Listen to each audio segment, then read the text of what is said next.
Il y avait un royaume différent de tous les autres dans les régions lointaines d'une galaxie inexplorée où les étoiles brillaient comme des joyaux éparpillés sur une noirceur de velours. Il y avait des créatures d'une grâce et d'une beauté remarquables sur la planète Zit. Les extraterrestres avaient une peau légèrement lumineuse qui changeait de couleur en fonction de leur humeur. Lara, leur reine, gouvernait son peuple avec gentillesse et sagesse. Tous ceux qui la voyaient étaient émerveillés par sa simple présence. Sa couronne scintillait comme si elle contenait des éclats de lumière stellaire, capturés et formés par l'intellect du métal cristallin au plus profond du noyau de la planète.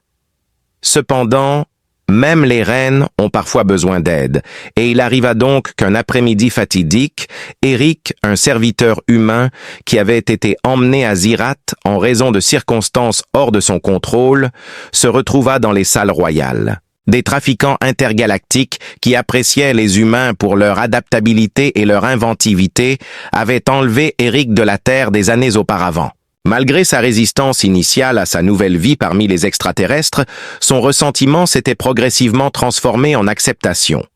Il était désormais employé par le palais en tant qu'artisan humble mais talentueux, chargé de prendre soin des reliques élaborées de la famille royale.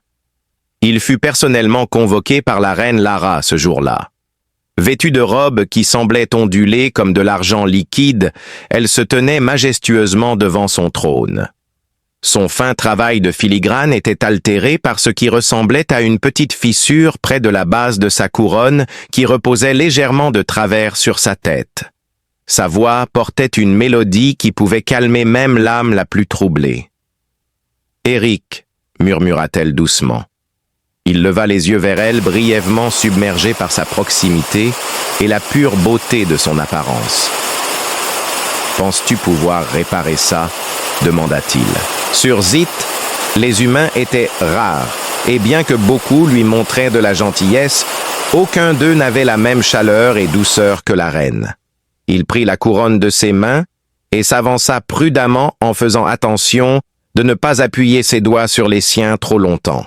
« Je ferai de mon mieux, Votre Majesté », dit Lara avec un signe de tête approbateur, avant de s'écarter pour lui laisser de la place pour travailler. Les pensées d'Eric s'égarèrent rapidement vers l'absurdité du destin alors qu'il s'accroupissait à côté d'une petite table couverte d'instruments. C'était un homme modeste, né sur une planète lointaine bleu-vert, maintenant chargé de restaurer l'insigne de pouvoir porté par l'un des rois les plus estimés du cosmos.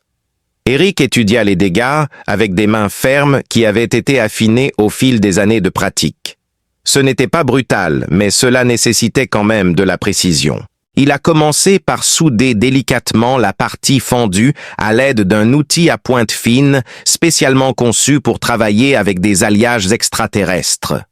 Autour de lui, chaque mouvement semblait intentionnel, chaque respiration mesurée. La majesté de la chambre s'évanouit, ne lui laissant que la tâche à accomplir. La reine Lara gardait un œil attentif sur Eric, sans qu'il le sache. Quelque chose était inhabituel dans sa façon de se concentrer, ses lèvres pressées avec détermination, son front légèrement ridé. Par respect, ou peut-être par peur, la plupart des serviteurs évitaient de la regarder dans les yeux, mais Eric parvenait toujours à la regarder dans les yeux quand il parlait, ses yeux sombres exprimant l'honnêteté plutôt que la soumission. Inconscient du passage des minutes, Eric travaillait grommelant périodiquement à lui-même à propos de l'alignement et des angles. Enfin, après ce qui semblait être des heures, mais qui n'était probablement que 20 minutes. Il se redressa et se tourna vers la reine affichant fièrement la couronne. « Votre Majesté, c'est terminé !» Lara se rapprocha progressivement, inclinant la tête comme si elle examinait sa création. Elle tendit la main pour la saisir satisfaite, mais s'arrêta à mi-chemin, ses yeux verts brillants, rencontrant les siens. Aucun des deux ne dit rien pendant un moment. Il semblait y avoir de l'électricité dans l'air entre eux. Puis, à peine perceptible, un doux sourire courba ses lèvres. « Merci, Eric », dit-elle, dans un murmure plus doux que d'habitude. Elle se rapprocha encore avant qu'il ne puisse répondre, l'examinant comme si elle cherchait des réponses au fond de ses yeux. « Dis-moi, » murmura-t-elle sa voix encore plus basse. Le temps s'arrêta. M'aimes-tu, humain? Après quelques battements manqués, le cœur d'Éric battait violemment contre ses côtes. Comme un poisson luttant pour respirer, sa bouche s'ouvrait et se fermait. Il voulait répondre, dire quelque chose, mais il était incapable de penser clairement. Amour? Voulait-elle dire affection, respect, ou quelque chose de plus profond encore? Se demanda-t-il. Le choc cependant le figea sur place. Il se contenta de la regarder en retour, stupéfait et incapable de parler. Juste assez de tension fut libérée par le rire discret de la reine Lara pour qu'Éric se demande si elle se moquait de lui. Mais il y avait plus dans son amusement que cela. Un sentiment qu'il était incapable d'interpréter pleinement. Avec une inclinaison joueuse de la tête, elle murmura finalement « Était-ce de la curiosité, du désir, ou peut-être de l'espoir? Je suis désolée, dit-elle en se retirant.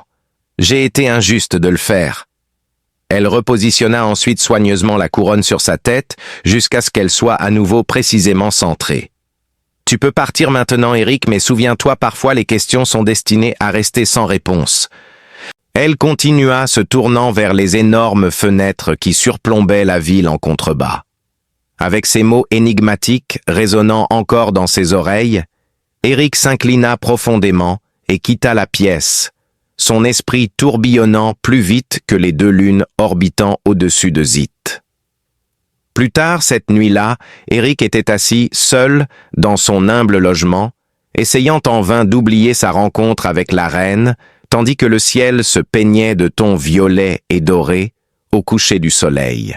Pourquoi avait-elle posé cette question particulière?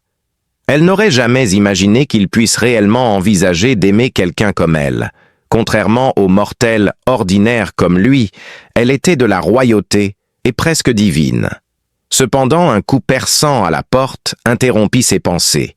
Il se leva à contre-cœur et ouvrit pour voir Cal, un autre serviteur et l'un de ses rares compagnons depuis son arrivée à Zit. Éric devint immédiatement tendu en voyant l'attitude anormalement solennelle de Cale. Sans hésitation, Cale se glissa à l'intérieur et ferma la porte après avoir dit « Il y a des ennuis en préparation. Qu'est-ce que cela signifie? J'ai réparé sa couronne plus tôt aujourd'hui. La nouvelle se répand rapidement. La reine s'intéresse à un humain. Oui, mais cela ne justifie sûrement pas les commérages. » Éric fronça les sourcils, la confusion se lisant sur son visage. Cale secoua vigoureusement la tête. « Cela va au-delà de ça. Ils prétendent qu'elle t'a posé une question privée, assez intime. » Il baissa la voix d'un ton conspirateur et se pencha plus près. « C'est incompréhensible pour les gens ici qu'elle soutienne quelqu'un comme nous. » Éric, la tension monte. Tout le monde n'est pas content. Éric sentit le poids de l'avertissement de Cale peser sur lui. Il n'avait pas pensé à la façon dont sa rencontre avec Lassara affecterait les choses en dehors des salles royales. Cela devait paraître très suspect aux yeux des étrangers. Avant que l'un d'eux puisse y réfléchir davantage, une reine extraterrestre aurait une conversation privée avec un serviteur humain, mais rien n'en sortirait. On frappa à nouveau à la porte. Cette fois-ci, cependant, c'était un coup ferme et autoritaire qui nécessitait une attention rapide plutôt que le toc-toc prudent de Cale. Éric déglutit difficilement la peur montant dans son ventre alors qu'il allait répondre. Le commandant Veylen, chef de la garde spéciale de la reine, se tenait à l'extérieur, portant une armure qui brillait de manière menaçante sous les lumières du couloir. Ses yeux brillants semblaient en pouvoir transpercer Éric lorsqu'il le regardait. Il s'avança sans se présenter, faisant reculer Éric dans la pièce. Veylen dit brusquement « La reine demande votre présence », d'un ton qui ne laissait aucune place à la discussion. Deux autres gardes se tenèrent de chaque côté de la porte derrière lui, au cas où Éric changerait d'avis. Éric hocha la tête avec obéissance, bien qu'il devienne de plus en plus mal à l'aise. Refuser une convocation de la reine elle-même ne ferait qu'aggraver la situation après tout. Veylen était doucement suivi par les gardes imposants de chaque côté. En passant devant d'autres serviteurs, il ne pouvait s'empêcher de remarquer leurs regards intéressés. Ils étaient suivis par des chuchotements, chacun alimentant les flammes qui brûlaient déjà à l'intérieur des murs royaux.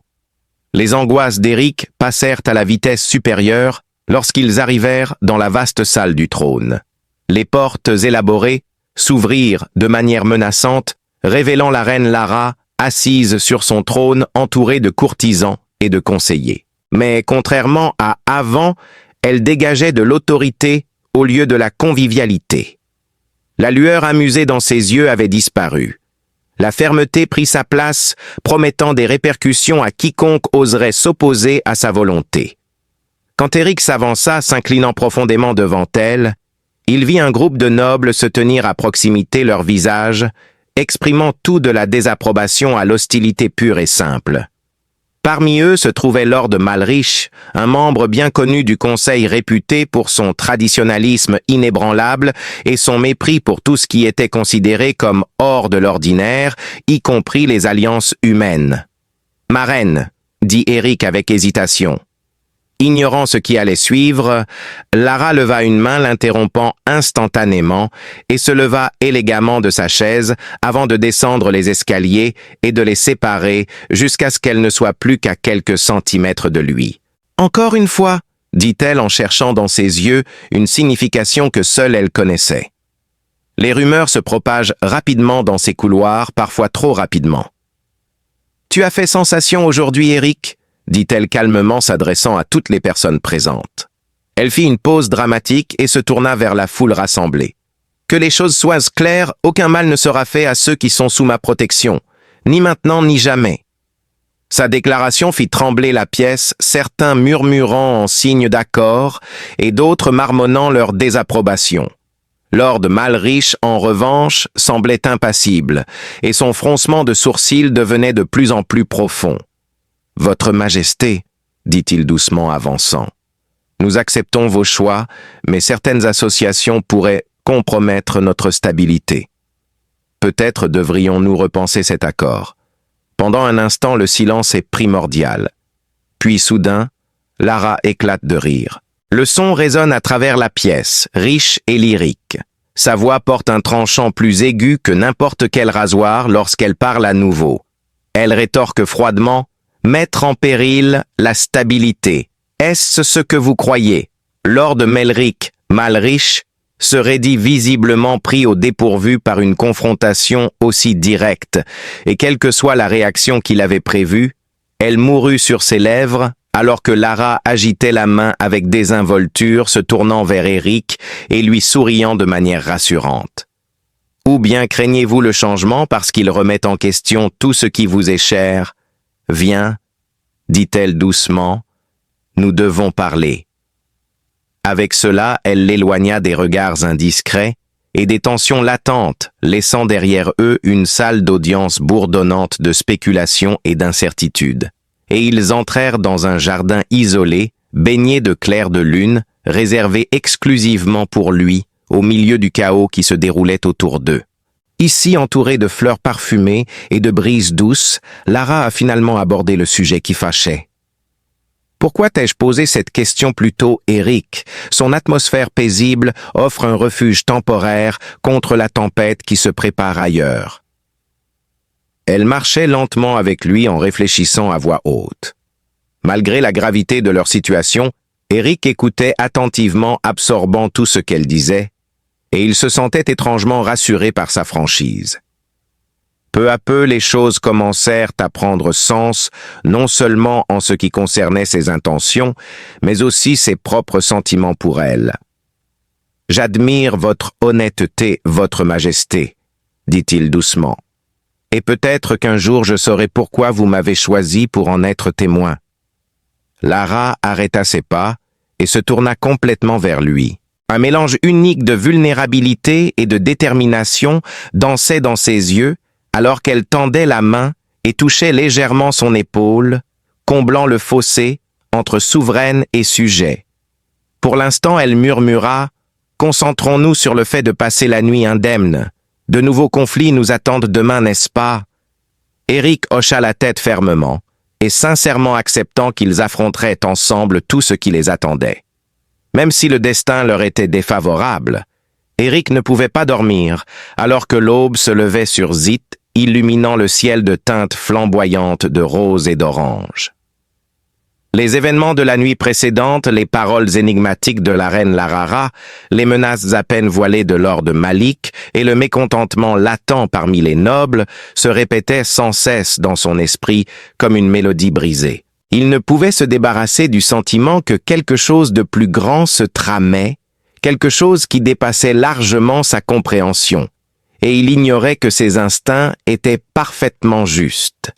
Plus tard, ce matin-là, alors que les serviteurs du palais étaient occupés à se préparer pour la journée de travail, une autre convocation urgente arriva cette fois de la part d'un petit extraterrestre nerveux nommé Trell, un messager qui avait tendance à révéler des secrets sous la pression plutôt que le commandant Veylen. « La reine demande votre présence immédiatement.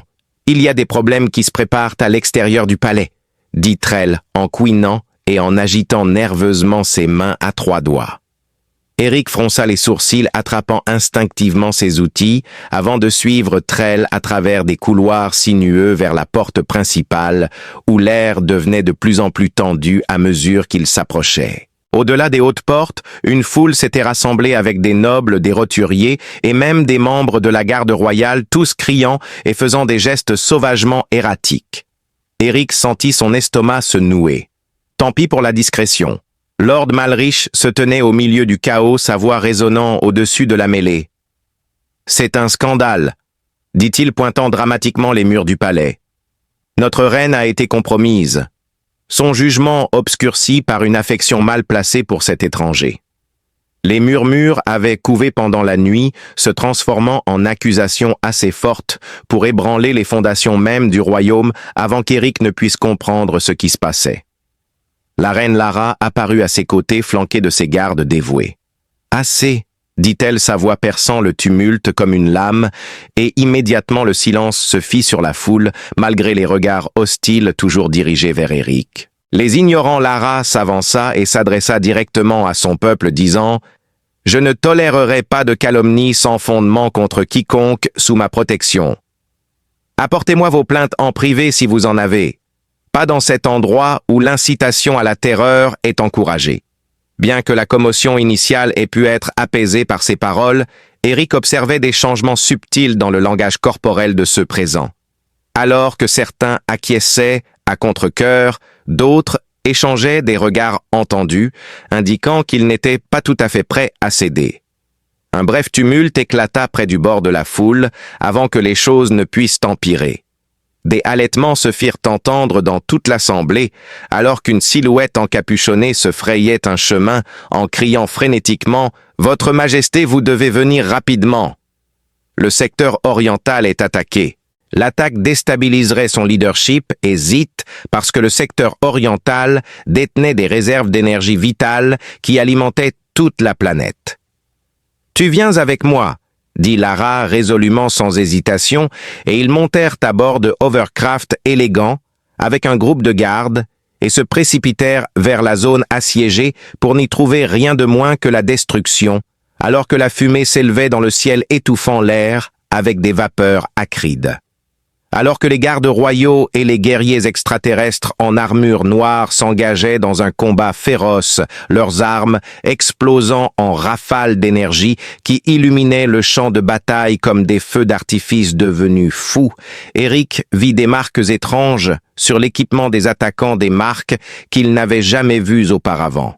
« Des mercenaires engagés pour nous affaiblir », murmura Lara sombrement en dégainant une lame lumineuse de sa ceinture. Le cœur d'Eric s'emballa en réalisant que ce n'était pas une violence aléatoire, mais plutôt un sabotage bien planifié minuté pour profiter de la discorde au sein du palais. Quelqu'un voulait saper le règne de Lassar et ils avaient choisi ce moment exprès. Nous devons arrêter le réacteur principal avant qu'il ne le perce. À l'intérieur de la chambre du réacteur, les alarmes retentissaient assourdissantes, les panneaux étincelaient de manière erratique, leurs circuits surchargés par l'interférence ennemie. L'un des ingénieurs criait, agitant les bras avec urgence, et Eric, dont les compétences en réparation pourraient être non conventionnelles, se précipita vers l'installation esquivant les explosions et les débris en chemin. La porte derrière lui explosa, révélant une phalange de mercenaires avançant de manière menaçante, tandis qu'Eric scannait les commandes, cherchant un moyen de contourner manuellement le système. La sueur coulant sur ses joues, alors que ses doigts parcouraient la console, saisissant des commandes avec une précision expérimentée. La pensée rapide d'Eric l'a poussé à saisir un câble lâche et à envoyer une décharge électrique à travers le sol, rendant temporairement leur combinaison inopérable. Cela lui a gagné de précieuses secondes, mais pas assez, car juste au moment où l'un des mercenaires se jetait sur lui, une traînée argentée est passée, repoussant l'assaillant. La reine Lara se tenait entre eux, sa lame bourdonnant d'une intention mortelle. « Répare-le, Eric, » dit-elle. Tursley bloquant le cou d'un autre assaillant. Respirant profondément, il s'effondra contre le mur, la fatigue l'envahissant comme une vague déferlante. « Je m'en occupe !» Pour une fois, Eric ne discuta pas. Concentré entièrement sur la tâche à accomplir. Il a réussi à stabiliser le réacteur quelques instants avant qu'il n'explose. Lara le rejoignit ensanglantée mais victorieuse alors que des renforts arrivaient pour chasser les mercenaires restants une fois la poussière retombée. Elle était agenouillée à côté de lui. Son visage était marqué par l'inquiétude. D'un faible mouvement de la tête, il demanda « Es-tu blessé ?»« Juste fatigué. »« Et toi ?» dit-elle avec un petit sourire. Elle fit une pause, puis dit doucement « Je vivrai. » Nous n'aurions rien eu aujourd'hui sans toi, Eric. Merci. Malgré la dure réalité de leur situation, sa gratitude réchauffa son cœur. Oui, ils avaient échappé au combat, mais le conflit qui faisait encore rage à l'intérieur du palais était loin d'être terminé. Plus tard dans la nuit, Eric retourna au palais pour assister à une réunion d'urgence du conseil que Lassara avait convoqué. Avec des experts argumentant bruyamment sur la meilleure façon de réagir à l'attaque, l'atmosphère était tendue. Naturellement, Lord Malrich a profité de la situation pour blâmer directement Eric. Maintenant, il est évident que nos adversaires ont profité de la perturbation que la présence de cette personne a créée. Pour appuyer ses propos, il frappa la table de sa main en tonnant. « Votre Majesté, débarrassez-vous de lui, ou il y aura plus de désastre. » La pièce était remplie de voix, certaines soutenant fermement la conduite d'Eric pendant la crise, d'autres étant fortement d'accord. Lara était restée silencieuse tout le temps, son visage illisible. Quand la dispute a finalement atteint un point de rupture, elle s'est levée et a immédiatement fait taire tout le monde. Froidement, elle dit « Assez ». Personne ne bougea. Si quelqu'un ici pense que se débarrasser d'Eric résoudra nos problèmes alors qu'il s'avance et montre qu'il peut défendre ce royaume comme il l'a fait aujourd'hui, heureux, continua Lara.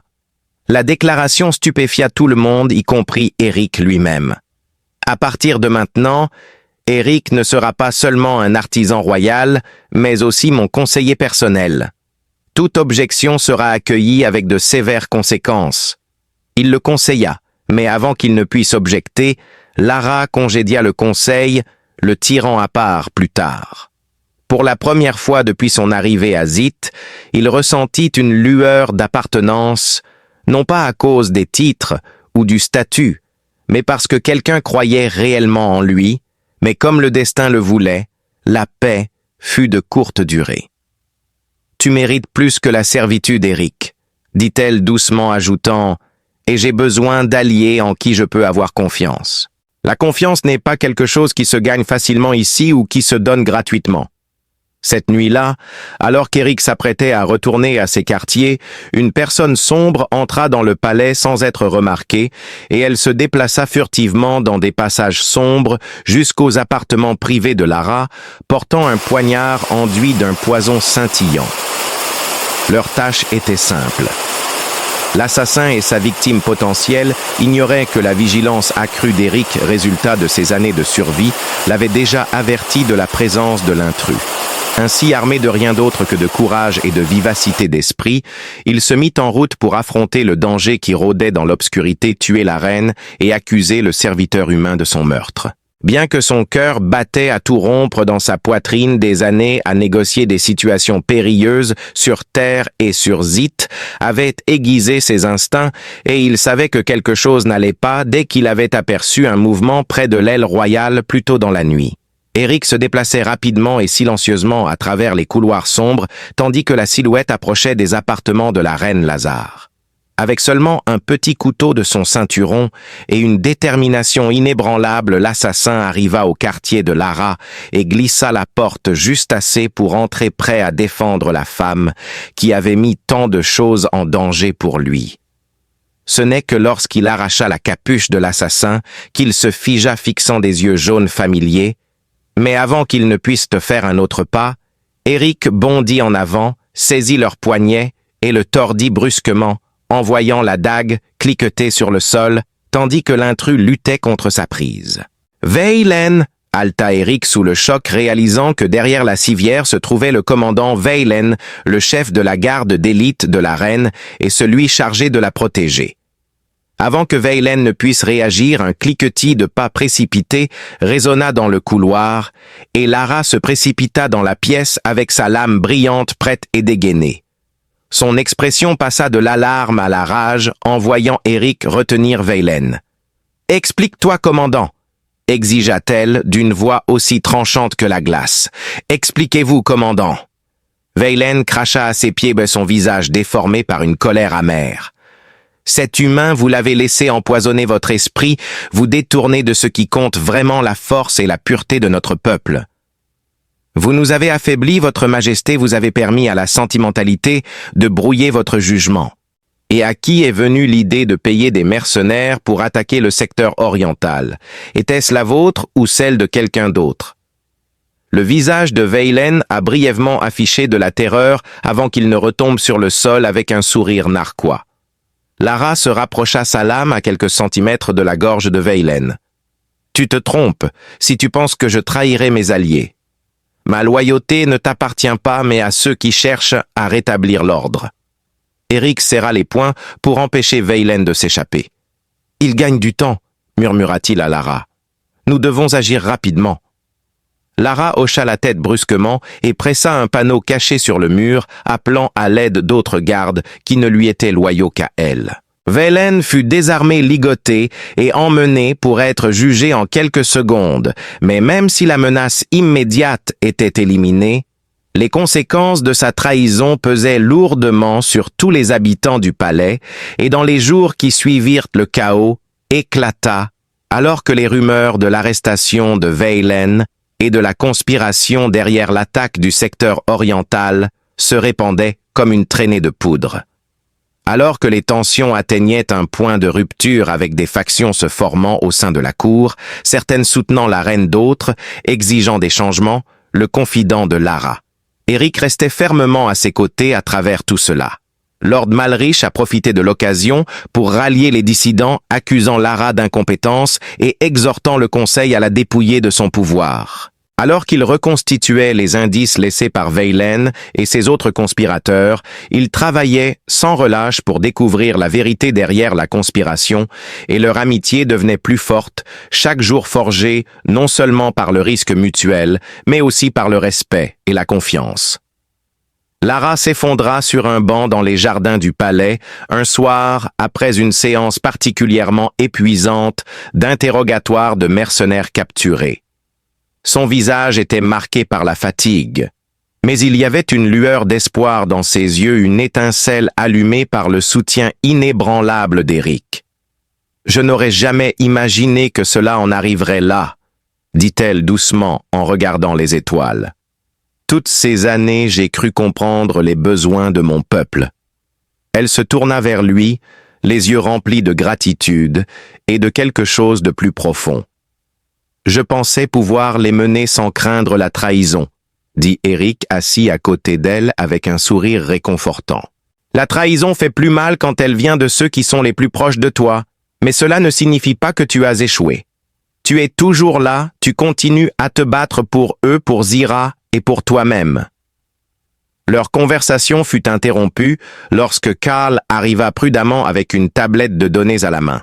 « Votre Majesté, nous avons trouvé quelque chose, » dit-il avec urgence. « Tu n'as aucune idée de combien ta foi en moi signifie. Eric, quand tout semble perdu, tu me rappelles pourquoi j'ai commencé ce voyage en premier lieu. » Il parle d'une réunion demain soir. Lara et Eric se regardèrent dans le vieil observatoire, la détermination se durcissant sur son visage. « C'est là qu'il prévoit de frapper ensuite, » dit-elle, « et nous serons prêts. » La nuit suivante, dans l'obscurité, Lara et Eric conduisirent un groupe de gardes de confiance à l'observatoire abandonné qui était perché en hauteur sur une crête montagneuse. L'air devenait plus froid, lourd d'anticipation. Et à leur approche, ils trouvèrent un groupe de conspirateurs, y compris plusieurs nobles de haut rang, rassemblés autour d'une carte holographique de Zit, qui avait autrefois été un lieu de découverte scientifique, mais servait désormais de lieu de réunion secret pour ceux qui complotaient contre la couronne. Il y avait des plans pour un coup d'État à grande échelle, des stratégies pour prendre le contrôle de secteurs importants et renverser la monarchie, et l'un des conspirateurs, Lady Seren, autrefois un membre respecté du Conseil, ricana et s'avança. « Même si vous nous arrêtez ce soir, le peuple ne vous suivra plus. Ils voient de la faiblesse, votre majesté, et ils aspirent à la force. » Au lieu de reculer, Lara fit un pas en avant et s'adressa à l'ensemble du groupe. Si l'un d'entre vous se soucie vraiment de l'avenir de Zit, alors rejoignez-moi, non pas en tant que sujet, mais en tant que partenaire pour reconstruire ce qui a été brisé. La force ne se mesure pas par la cruauté ou la peur. Elle se mesure par l'unité, en se tenant ensemble, même face à l'adversité. Lentement, mais sûrement, la marée commença à tourner, mais juste au moment où la victoire semblait à portée de main, une soudaine explosion secoua l'observatoire, envoyant des débris pleuvoir d'en haut. Certains conspirateurs s'arrêtèrent, échangeant des regards incertains, tandis que d'autres baissaient leurs armes réticents à continuer à se battre contre leur reine. Au milieu de la confusion, Lady Seren fit un dernier effort pour s'échapper tenant un détonateur à la main, mais Eric fut plus rapide courant vers elle et la plaquant au sol, libérant l'appareil de son emprise. Eric protégea instinctivement Lara, la traînant en sécurité, alors que les alarmes retentissaient et que la fumée envahissait l'air. Il l'écrasa contre le sol de pierre avec un dernier effort détruisant ainsi le piège qu'elle avait prévu de tendre. Lara se tenait droite, regardant autour d'elle, alors que les ruines se taisaient de nombreux conspirateurs se rendant volontairement, tandis que d'autres fuyaient dans la nuit, leur rébellion se désintégrant autour d'eux. Même s'il y avait encore des cicatrices physiques et émotionnelles, le pire de la crise était passé, et dans les semaines qui suivirent, Zit retrouva progressivement la paix. Sous la direction de Lara, des réformes ont été mises en place pour répondre aux plaintes du grand public, favorisant une plus grande ouverture et inclusivité. Eric a joué un rôle crucial dans ces initiatives, utilisant son point de vue particulier en tant qu'étranger devenu initié pour guérir les divisions et forger des liens. Que ce soit en se promenant dans des marchés animés ou en contemplant des galaxies lointaines depuis le balcon du palais, il trouvait force et réconfort dans la compagnie de l'un et de l'autre, et même s'ils avaient des questions sur l'amour, le devoir et le destin, il choisissait d'embrasser l'incertitude plutôt que de la fuir. Ensemble, ils ont affronté chaque défi de front leur partenariat, se développant en quelque chose que ni l'un ni l'autre n'avait prévu, mais qu'ils chérissaient profondément. La planète prospéra sous le règne sage et compatissant de la reine Lassar, et avec Eric à ses côtés en tant que conseiller et partenaire, ils devinrent un symbole d'unité non seulement pour leur peuple, mais pour toute la galaxie. Car dans l'immense étendue de l'univers, parmi d'innombrables étoiles et des possibilités infinies, ils avaient découvert quelque chose de rare et de précieux, un lien incassable par le temps ou les épreuves. Chaque jour renforçait leur lien qui avait été forgé à travers les épreuves et les victoires. Une nuit, alors que les jardins du palais étaient de baignés d'une lueur argentée provenant des deux lunes jumelles, Lara prit la main d'Eric dans la sienne. Ses yeux verts brillants étincelèrent de malice et de quelque chose de plus profond, une certitude tranquille, qui fit battre son cœur plus fort. « Eric, » dit-elle doucement, sa voix portant la mélodie qu'il avait appris à aimer. « Tu as toujours été là pour moi, quoi qu'il arrive. » Il sourit et serra doucement sa main, disant « Tu m'as donné un but, votre majesté. Tu m'as sauvé défié et cru en moi-même quand je doutais de moi-même. » L'expression de Lara s'adoucit alors qu'elle baissait la tête, disant « Un foyer, une famille, une raison de continuer à se battre. Peut-être qu'il est temps d'annoncer officiellement notre partenariat pour que tout le monde à Zira puisse le voir. » Quand elle a dit « Épouse-moi, Eric », pas parce que la tradition l'exige, mais parce que je ne peux pas imaginer régner ou vivre sans toi. Eric fut momentanément stupéfait. Il avait toujours su combien elle l'aimait, mais entendre ces mots à voix haute était comme entrer dans un rêve, et quand il retrouva enfin sa voix, elle était pleine d'émotion. « Oui, Lara. 1000 fois oui. » La nouvelle de leur fiançailles a fait le tour de Zira, et bien que certains nobles se soient plaints de défier la tradition, d'autres ont salué l'union comme une preuve d'un amour sans limite et de persévérance. Le jour de la cérémonie, les jardins du palais se sont transformés en un spectacle époustouflant, avec des fleurs de toute la planète ornant les halls, leurs pétales scintillant de teintes bioluminescentes. Les préparatifs du mariage étaient tout simplement spectaculaires, fusionnant les traditions humaines avec les coutumes extraterrestres dans une démonstration époustouflante d'harmonie culturelle. Les visiteurs venaient de mondes lointains pour assister à l'union d'une humaine et d'une reine extraterrestre, une union qui promettait un avenir meilleur pour tous. Eric, vêtu de robes cérémonielles confectionnées par les meilleurs artisans, se tenait à l'autel et regardait Lara descendre l'allée, portant une robe tissée de fils de lumière stellaire. Elle irradiait de grâce et de beauté, et son sourire illuminait la pièce. La voix de Lara était ferme, mais pleine d'émotion lorsqu'elle dit « Je promets de me tenir à tes côtés, d'honorer ton humanité, tout en embrassant mon propre héritage. » Ils se prirent les mains et échangèrent des vœux écrits non seulement pour eux-mêmes, mais aussi pour leur peuple. Ensemble, nous créerons un monde où les différences sont célébrées non craintes. Je te promets de te soutenir, de te protéger et de te rappeler chaque jour pourquoi tu es aimée, non seulement en tant que reine, mais aussi en tant que femme extraordinaire qui a changé ma vie à jamais. Eric hocha la tête, sa propre voix tremblant un peu. Alors qu'ils s'embrassaient pour sceller leurs vœux, la salle éclata en acclamations qui résonnèrent bien au-delà des murs du palais. Au fil des années, Lara et Eric